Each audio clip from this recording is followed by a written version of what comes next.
Welcome to Shedd Aquarium, and bienvenidos todos with a round of applause. Who's excited to be here? I'm excited too. My name is Pearl, and together we are going to discover some incredible animals that call Shedd home.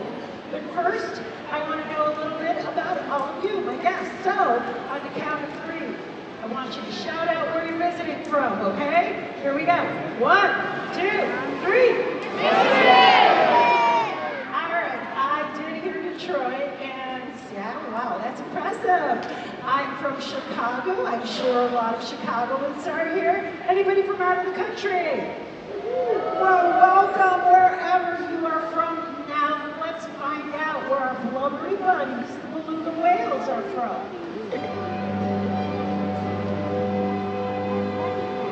Beluga whales live in the icy waters of the Arctic North.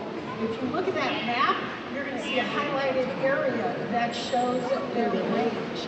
Belugas are mammals. Like us, they breathe air. So, let's take a look at some examples of how belugas thrive in the water. Let's start by looking at that melon. The melon is the name of the beluga's forehead. Everyone, I want you all to reach up and touch your own foreheads. Our foreheads are hard, right? That's because of the bones in our skull. Now, this is tricky. Without using your hands, I want you to look around and try to move your forehead. Go ahead. Not easy to move and manipulate, is it? Well, a beluga's melon rests on top of its skull, and it's filled with a lot of fatty substances that they can move and manipulate in order to make sounds. These sounds, they're called vocalizations. As a matter of fact, because of the different vocalizations they can make, they have been nicknamed canaries of the sea. So, let's listen to our canaries of the sea vocalize.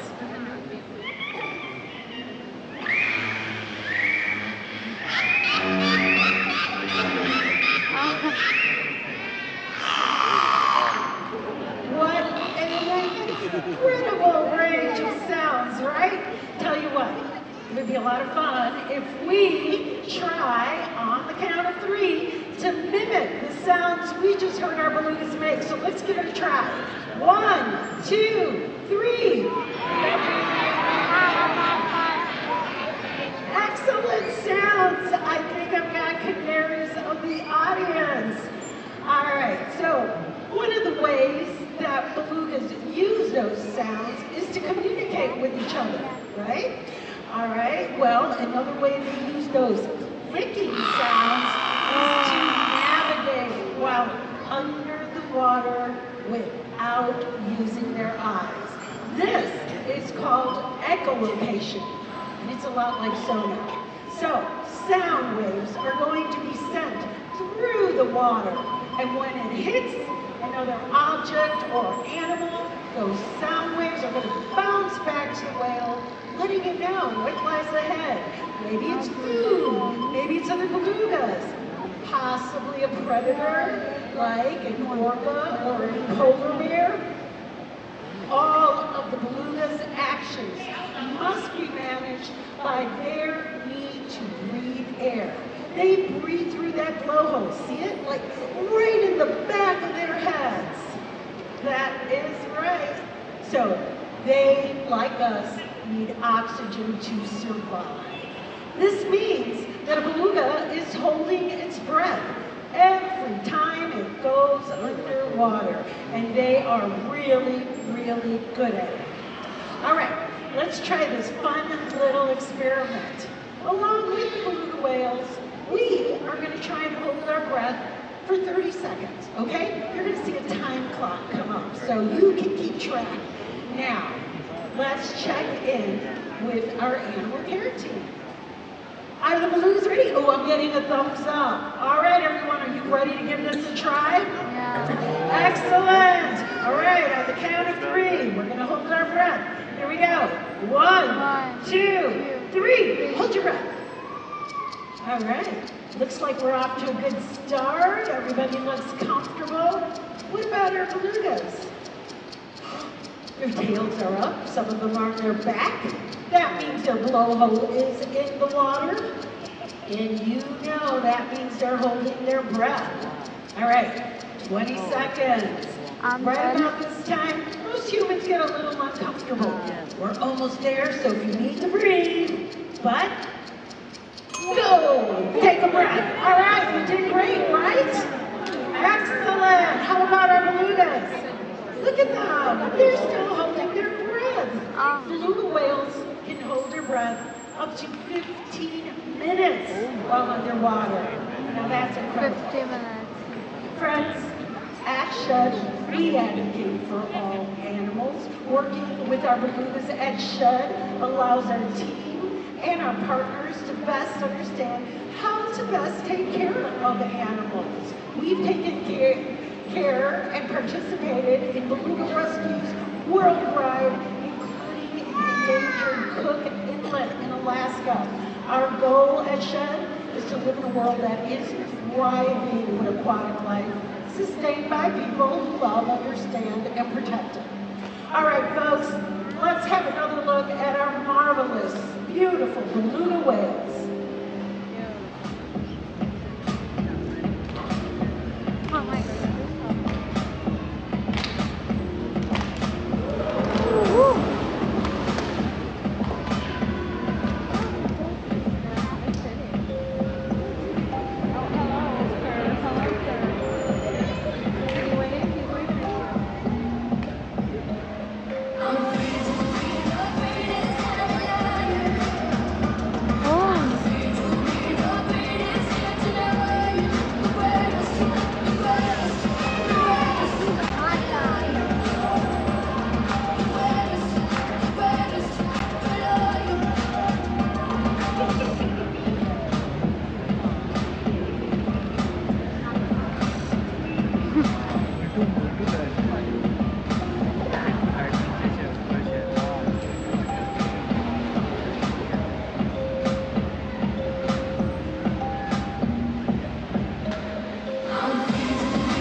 Shedd Aquarium. Make some noise if you're excited to be here.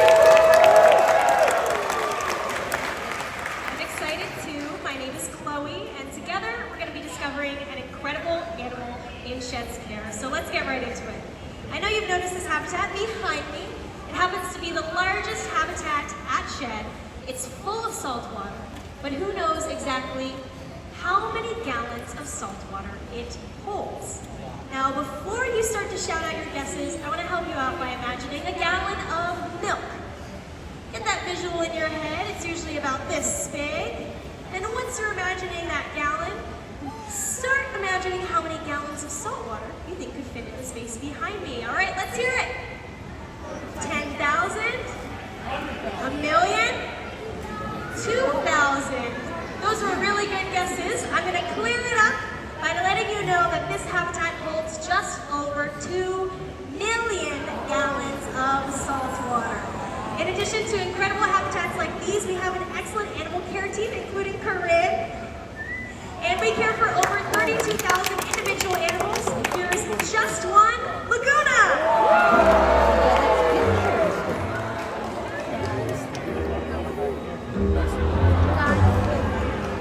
Laguna is a California sea lion, and he is a rescue animal. He was found stranded and malnourished near Laguna Beach, California. Even though he had a difficult start to life, he's made a ton of progress since. So let's observe some of the ways that Laguna and Corinne interact. California sea lions, hence the name, are native to America's west coast. If you check out that dark blue area highlighted on the map behind me, you're going to see their full range in the world. And sea lions are known for their unique ability to thrive both on land and in the water. So let's jump in and check out some of those adaptations that help them do so. Starting with a sea lion's big front two flippers. Sea lions have big front flippers that help them to swim and steer through the water at speeds of up to 25 miles per hour. They can also use those flippers to help themselves cool off on a hot sunny day. And take a good look at those rear flippers.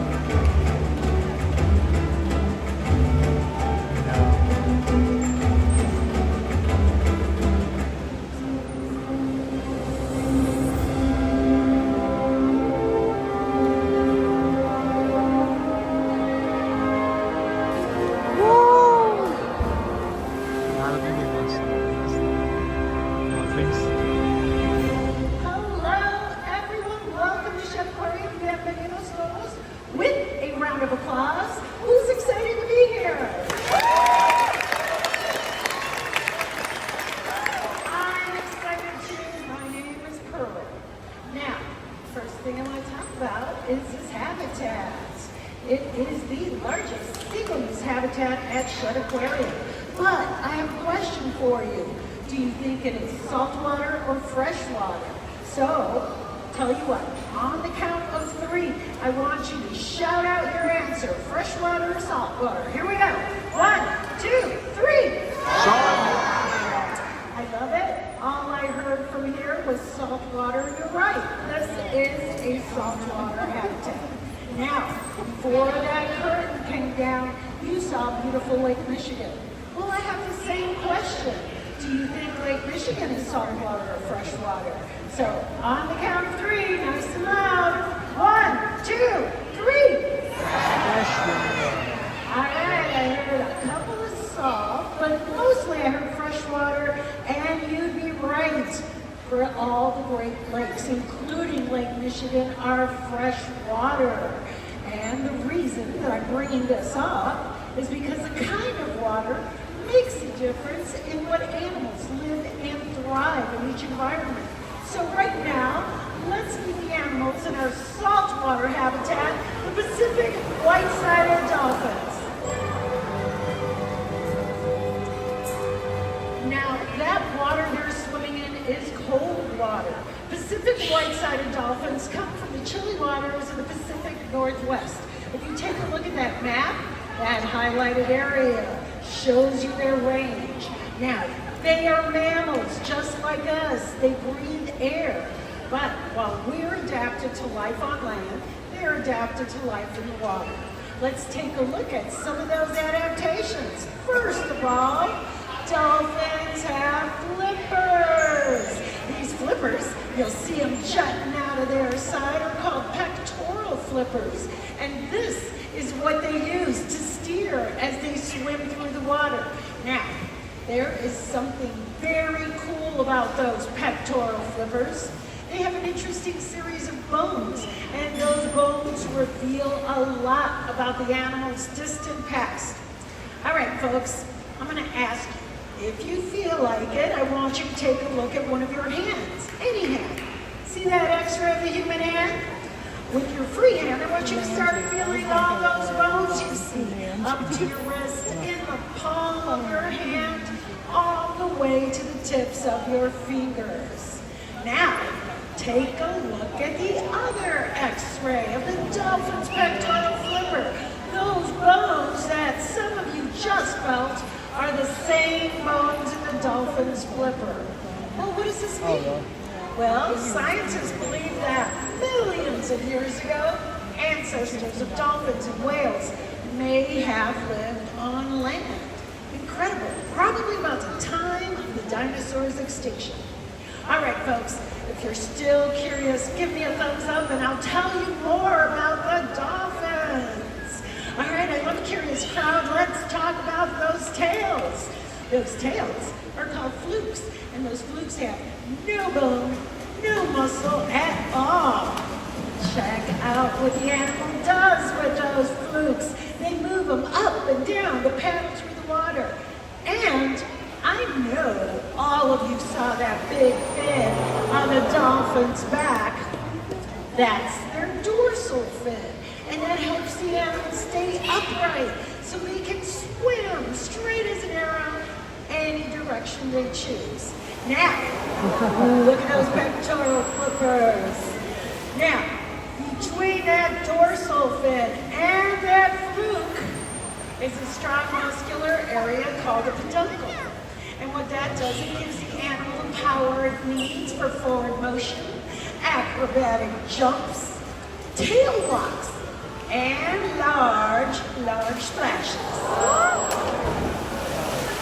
Whoa, good, right? All right, now that we know just how a dolphin uses that peduncle to jump the way we use our legs, let's compare human jumping to dolphin jumping. I'm going to start right over here, center to this mountain. You are all team human. On the count of 3, I want you to shout out, what do you think the record is for the human high jump? Ready? All right, here we go. 1, 2, 3. Oh my gosh, I heard 3 feet, I heard 7 feet, and 5 feet. Would you believe that the record is just over 8 feet? That is incredible for us humans. All right, this side, it's your turn. You are all team dolphin. On the count of 3, I want you to shout out how high you think a Pacific white-sided dolphin can be. I heard 10 feet, I heard 20 feet, and I see this 15. Well, our Pacific white-sided dolphins can soar in the air up to 20 feet. Now that is incredible. Friends, at Shedd, we advocate for all animals. We advocate for our oceans, our lakes, our rivers. We work with partners around the world to ensure that aquatic life thrives. Here, there, everywhere. So, if you'd like to take action for animals the way we do here at Shedd,